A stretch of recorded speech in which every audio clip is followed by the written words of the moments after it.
This one is actually a sponsored video from a woman that wanted to know, or get some tips at least, on why she's struggling finding a good guy. I'm not going to bother reading the whole thing. The too long didn't read version of it is, she's in her early 40s, professional, making about $220,000 a year, climbed the corporate ladder, and is looking for a good guy to settle down with.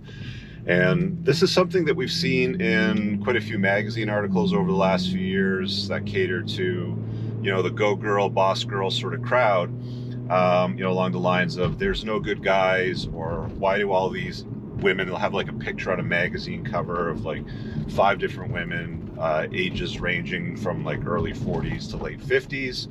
They're all sassy and this, that, and the other thing. And why are they having a hard time finding a good guy? Well, I'm going to tell you why. There's really 3 main reasons, and none of these articles will ever tell you guys this cold hard truth. It's not going to be lovely and covered in rainbows and butterflies, but here we go.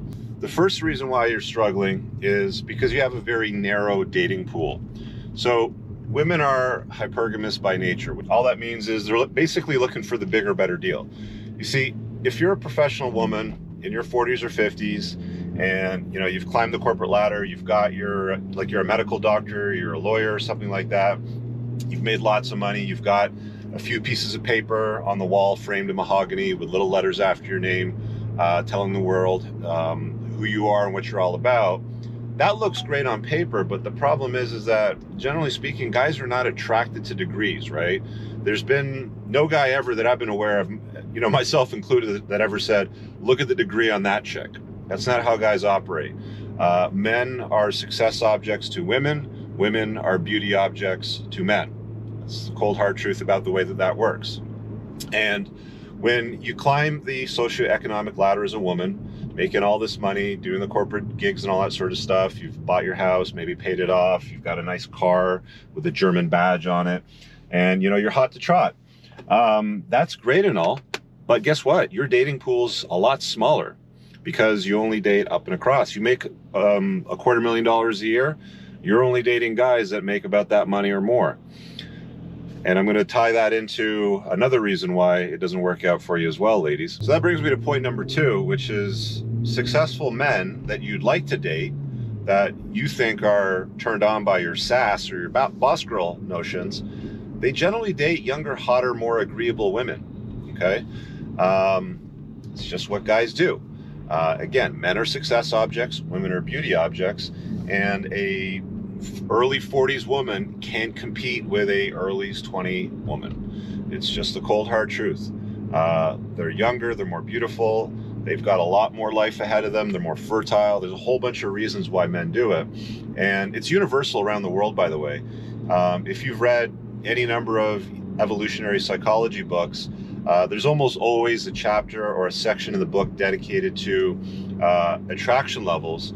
And from surveys from around the world, universally from all cultures and all part of the world, when men are shown photographs of attractive women ages, I think 18 is where they usually start, 18 to 20, all the way up to something like 70, universally all men, all cultures, all the way across the world choose on average about 23-year-olds.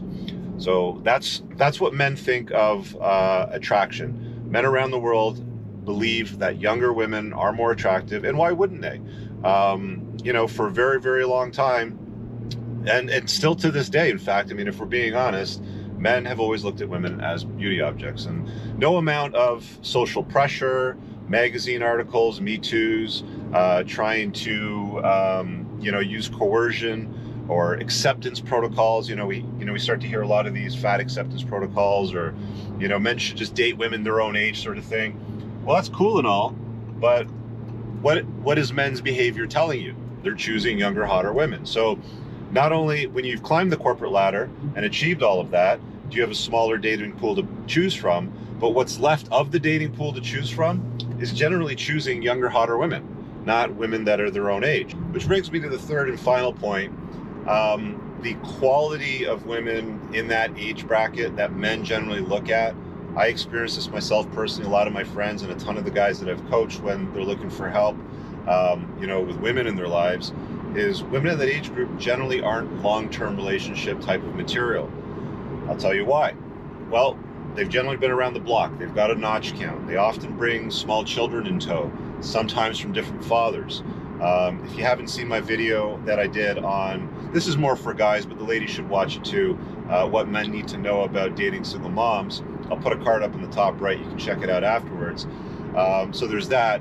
They're also fairly disagreeable, in some cases, and in many cases, they're just almost insufferable, if I can put it, to a not too fine of a point, to be around. And men of higher caliber, which is what these successful, corporate gig, boss girl women are looking for, aren't keen on, going out throughout their day, chasing excellence, making bank, and then coming home to an argument or to disagreeableness. They're looking for comfort. They're looking for kindness. They're looking for a woman that can, turn his house into a home, if you know what I'm saying. And that's really what it all just boils down to. So those are the three main reasons why a lot of these women that are, the sassy, older sort of boss girls that have chased degrees in excellence are having a hard time finding, a good guy, and I'm putting that in quotations. It's just a cold, hard truth. It's just reality of the whole thing with the sexual marketplace is that's not what guys that age bracket in the success category are looking for. And it also speaks volumes for why there's so many younger guys dating a lot of these older women, because a lot of these successful women have, made a lot of money. They have a nice house, a nice car, and then they'll often go out and they'll meet these younger guys in nightclubs and bars, and they'll just pick them up and they'll hook up and they'll do their thing with them. And they end up getting into a bit of a relationship. I know a lot of younger guys, and when I say younger, I'm going to say about a decade younger than a lot of these 40-something women, even 50-something women that are dating these older women just because that's what they get.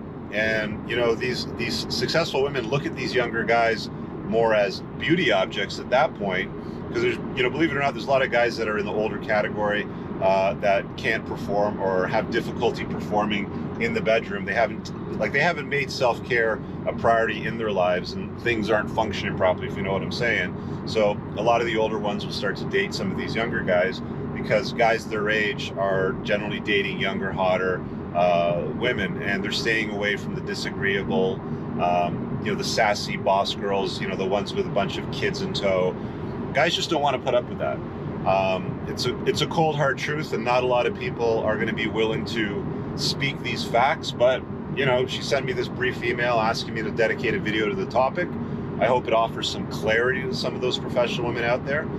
If I could offer a word of advice to some of the younger ladies out there, if you want a guy on a long-term basis in your life to raise a family with, and some of these ladies, you'll see them in their late 30s, even early 40s sometimes, saying, I'm looking for a guy to settle down and have a family with. And it's like, you're 42, you're 43, in some cases 45. Your fertility window is just about closed. There's very, very little time left. And in many cases, even if you are lucky and you knock one out of the park, a lot of the times you run into developmental or high-risk pregnancies and all kinds of problems like that. In many cases, IVF treatment is necessary to facilitate a pregnancy. So, to the younger ladies out there, the most important thing that you can do, women are very interested in what a guy's future looks like. What is it that he can do? That's what women look at, is what does his future look like? Guys are more interested in her past. What did her past look like? Does she have a big notch count? Has she been around the block several times? Was she treated like the village bicycle sort of thing? They look at those things. Preserve your value. Men need to create value. They need to make something out of themselves. Women need to preserve their value and make sure that they offer something of value to a guy. And also, again, if you want a family, do it younger. If you're going to compromise and climb the corporate ladder and at 42 look around and go, okay, I'm ready to have babies now, you're going to have a hard time finding a guy, because a lot of guys are not interested in that. They've either got it out of the way, or they're going to do it with somebody that's younger, more agreeable, and less, going to offer fewer pieces of baggage in their life, if you know what I'm saying. All right, guys, I really hope that you enjoyed that clip. If you want to check out the full-length podcast episode, you can find that right over here. Also, make sure you visit my website over here, where you'll find my supplements, the opportunity to book me privately one-on-one for coaching, and most importantly, my new School of Unplugging, which you'll find on the courses tab. Newer to the channel? Hit subscribe.